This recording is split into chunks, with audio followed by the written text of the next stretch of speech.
So to start off the test drive, we do get the 3.8 liter V6 along with the 8-speed, which is the standard powertrain for the Palisade along with the Telluride.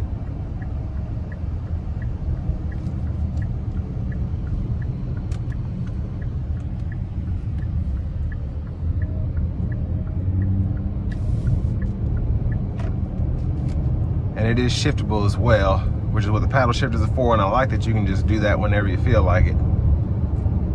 And then just hold the right paddle shifter while you're driving if you want to get out of the manual mode once you start shifting.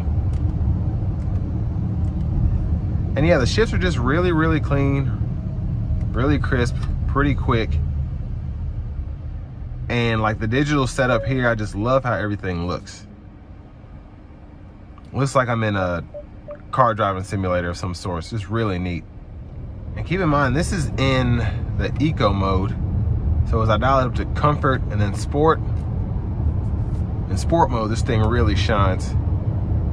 And like the graphics on the heads up or on the gauge cluster are really cool too.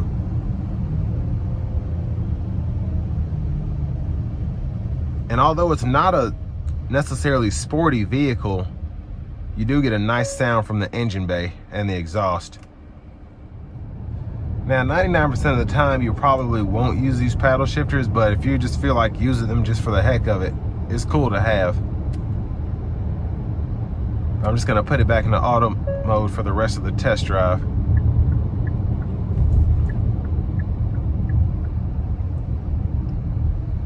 And the brake pedal is normal, which is good. It's just got a normal feel to it, nothing special about it, which a lot of people, most people who are driving something like this just want something that feels normal. They don't want something that feels too sporty or anything like that.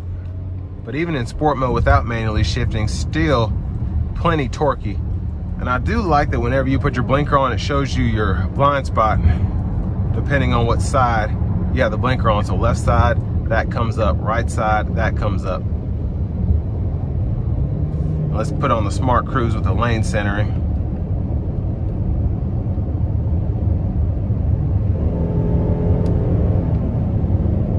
And it does get up. And I like when it sees a sign, it tells you.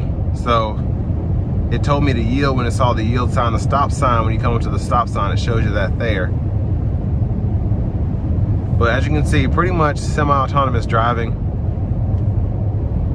Of course, keep your hands on the wheel and all that, but I just want to show you how well it does.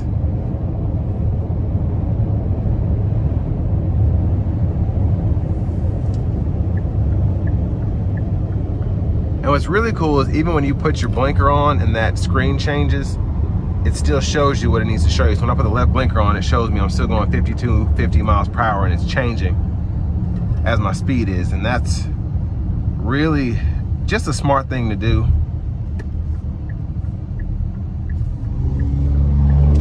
And I've driven these before. I'm not sure I've driven the limited trim, especially since they gave it that slight refresh. But I am just ultimately impressed by this Palisade. It's just everything about it, from just how it drives to all the interior features, having that power sunshade for the rear skylight, just all this stuff makes sense. And for under 50 grand, that's just crazy.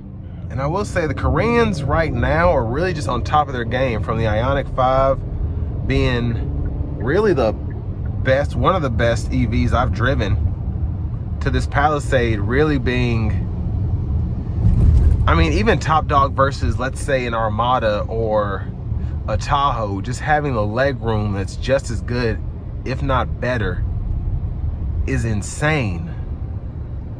They just did such a great job with this vehicle since they brought it to market, but just staying on top of their stuff, man. I mean, it's hard to impress me. Like I said, it's extremely hard to impress me with three-row SUVs, specifically when you have a newcomer to the game like the Palisade Telluride combo. But just, they have not missed with this vehicle at all. From the price to the powertrain to the features, just great job, Hyundai. But this will bring me to the end of my review of the new 2023 Hyundai Palisade Limited.